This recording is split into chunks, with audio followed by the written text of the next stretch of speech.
Kemarin saya turun gunung, nggak taunya turun berok. Partai saya sedang ulang tahun. Tapi kenapa 5 tahun Anies kerja itu nggak ada apa-apanya? Satu yang sangat rahasia, tapi kira-kira disensor nggak ya? Oke, thank you. Terima kasih. Ketemu lagi ya.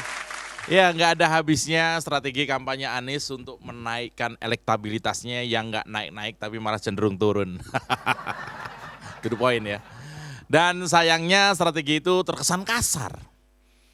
Nggak elegan, nggak cerdas. Seperti yang ingin Anies tampilkan di publik, maksudnya gitu. Anies kan memang dia mencitrakan dirinya itu cerdas, ya, berkualitas, jago mikir, nggak jago kerja.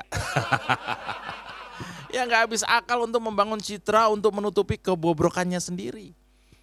Anies itu apa ya, melihat banyak sekali cara untuk membangun image bahwa ia sekarang masih orang penting padahal enggak itu loh.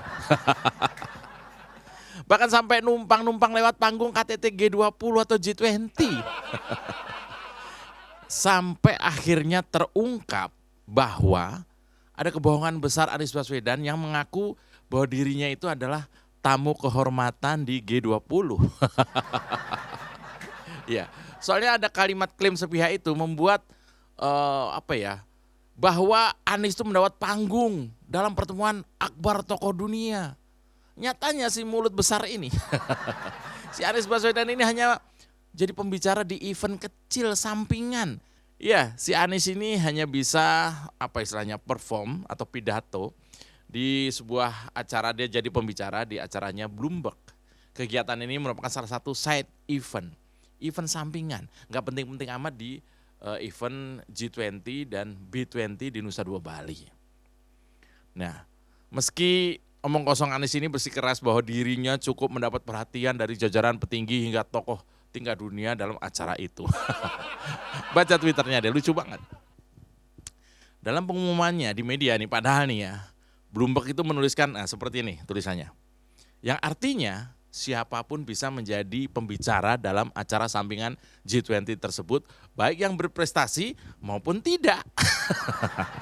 Jadi gini loh, Bloomberg itu kan media besar ya, media yang besar. Nah, dia tuh mau ikut partisipasi di Bali di KTT G20. Nah, supaya kegiatannya itu ada orang yang mau mengisi, maka dia membuat kayak semacam pengumuman ke publik bahwa siapa yang mau ikutan acara kami di Bali silakan ngisi formulir ini ya.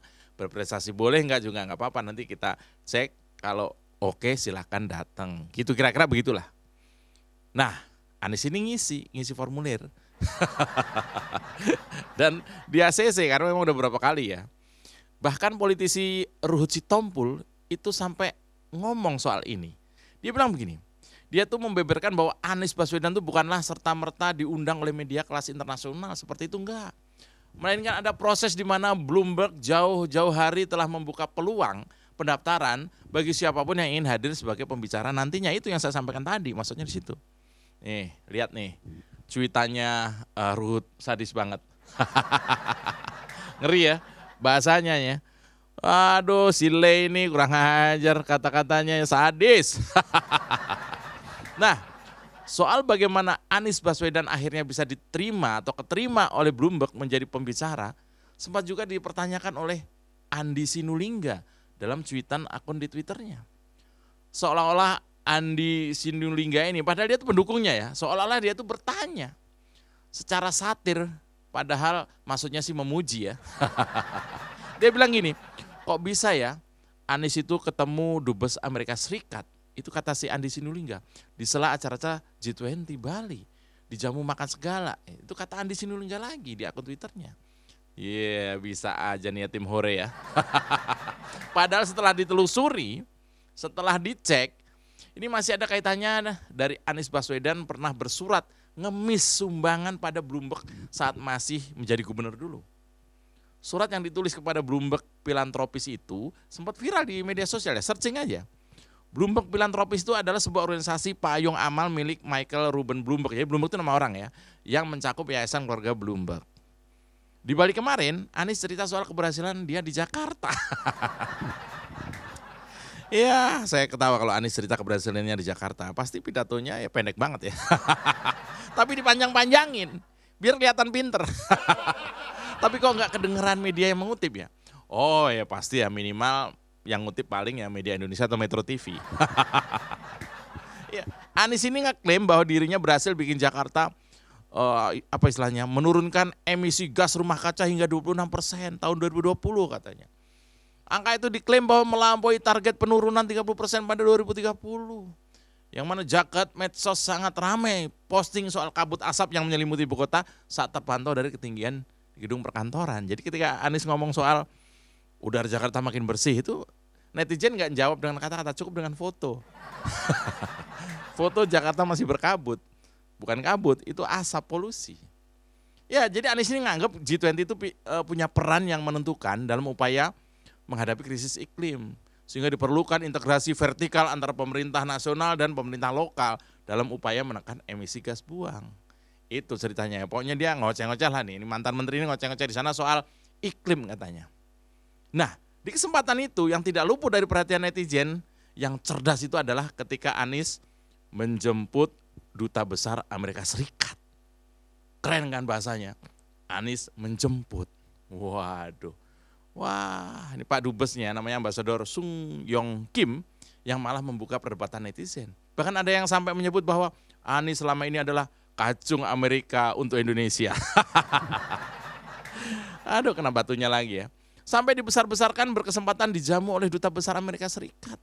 Anies diduga punya lobby-lobby terkait hubungan kerjasama yang nantinya akan dipakai dalam kontestasi Pilpres 2024. Bagaimana netizen tidak nyinyir? Sebab di Indonesia tahu bahwa Anies sudah tidak berperan apa-apa lagi di kancah pemerintahan Indonesia. Hal seperti itu tentu bukan menjadi landasan bagi sekelas dubes Amerika Serikat untuk Indonesia melakukan perbincangan yang tentu tidak akan jalan nantinya kemana arah dan tujuannya untuk apa. Anies nggak ada jabatan apa-apa. Kecuali hanya satu sebagai bentuk terima kasih karena telah diberikan sambutan hangat oleh pihak Indonesia. Bukan serta-merta ke arah Anies, enggak. Jadi bisa saja dubes Amerika tuh, oh ya udahlah ada mantan pejabat, ketemu ya ngomong bla bla bla bla. Enggak ada kebijakan apa-apa, Anies sudah bukan pejabat. Nanti kita kerja sama ya Pak, enggak juga, enggak ada. Anies sudah bukan siapa-siapa. Tapi kenyataan seperti ini tetap apa istilahnya ditelan oleh pendukungnya. Dan menaifkan diri untuk mengatakan bahwa Anies lah yang lebih hebat sebab bisa bertemu dengan dubes Amerika untuk Indonesia di sela-sela kesibukannya dalam menghadiri KTT G20. Di balik itu justru Gubernur Jawa Tengah Ganjar Pranowo yang sebetulnya diundang untuk berdiskusi oleh Sung Yong Kim, dubes Amerika itu, tapi Ganjar kayaknya nggak mau komentar dan membesar-besarkan pertemuan itu. Fotonya ada kok. Fotonya itu jelas. Kalau Anies itu mendatangi, kalau Ganjar didatangi. Karena bersifat profesional dan takut isu ini akan terseret oleh kontestasi Pilpres 2024, maka Ganjar lebih baik senyap, biasa aja. Nah ini bedanya ya. Bedanya orang yang punya panggung dan orang yang sudah mencari-cari panggung. Nah malah terakhir terungkap bahwa mantan Gubernur DKI Jakarta itu punya misi lain, yaitu bertemu dengan petinggi Nasdem, Demokrat dan PKS di kawasan Nusa Dua. Itu hari Minggunya ya. Ini yang ngomong ini Ketua DPP Demokrat yaitu Herzaki Mahendra Putra. Wah, sepertinya ini program ngabisin duit bohir ya. Katanya pertemuan itu bertujuan membahas rencana pemenangan Anies Baswedan di Pilpres 2024. Di mana perlu diketahui ketiga parpol itulah yang hingga saat ini masih memajang nama Anies sebagai bakal calon presidennya. Nah, ini hal serupa juga pernah nih dijajal Anies Baswedan sebetulnya sebagai cara menonjolkan citra. Ini ada nih, kasus seperti di Bali ini ada. Waktu itu dia atau Anies ini bareng dengan wali kota Surabaya waktu itu Putri Risma atau Bu Risma masih wali kota. Dibanding-bandingkan oleh para pendukungnya Anies di media sosial. Penyebabnya sepele. Ya, cuman soal pertemuan antara Presiden Turki ya, Pak Erdogan dengan Bu Risma. Jadi Bu Risma itu ceritanya waktu itu baru saja ketemu dengan Erdogan di Turki sebagai tamu kehormatan. Dia juga mendapat penghargaan dari Erdogan. Bu Risma nih ya. Lalu ya pendukungnya Anies merasa, waduh itu harusnya Anies tuh. Anies itu pernah memang ketemu Erdogan pernah, ada fotonya benar. Itu tahun 2018. Pertemuan Anies dengan Erdogan itu tapi beda dengan pertemuannya dengan Bu Risma ini beda. Kalau Bu Risma diundang, diberi penghargaan, kalau Anies ini ketemunya di di depan masjid habis Jumatan. Jadi Erdogan habis Jumatan jalan, Anies ngejar terus buru-buru difoto. Apa hebatnya? Ini kayak kita ketemu sama Ustadz aja, biasa aja kan. Ya tapi ya pendukungnya Anies ngerasa hebat banget itu. Anies bisa ketemu dengan Erdogan, ya namanya gak di Jumatan Mas, bisa aja. Jangan kan Erdogan, mau ketemu malaikat juga bisa. Kalau dari beberapa cara Anies supaya dianggap penting, tapi ternyata dia cuma pansos. Maka saya percaya apa yang terjadi di Bali kemarin itu, saya duga cuma upaya Anies nebeng kemeriahan KTT G20 yang merupakan panggung besar Pak Jokowi dan para menterinya. Panggung Anies itu sudah selesai bos, panggung ente sudah selesai.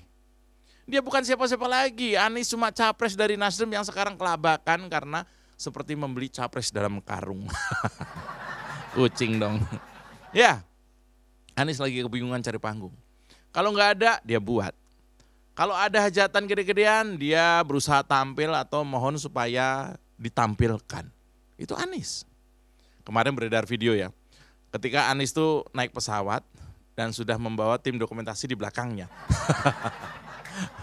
Berharap direkam di dalam pesawat, dalam suasana dia dikerubungin, orang minta foto, selfie dan sebagainya, kayak gitu. Ya, dia sudah milih tempat duduk paling belakang, tapi ternyata gak ada yang peduli. Nasib Munis, udahlah jadi penceramah aja, hasilnya lumayan. Terima kasih, saya Mas Jopre, aman kan? Kemarin saya turun gunung, gak taunya turun berok, partai saya sedang ulang tahun. Tapi kenapa 5 tahun Anies kerja itu nggak ada apa-apanya? Satu yang sangat rahasia, tapi kira-kira disensor nggak ya?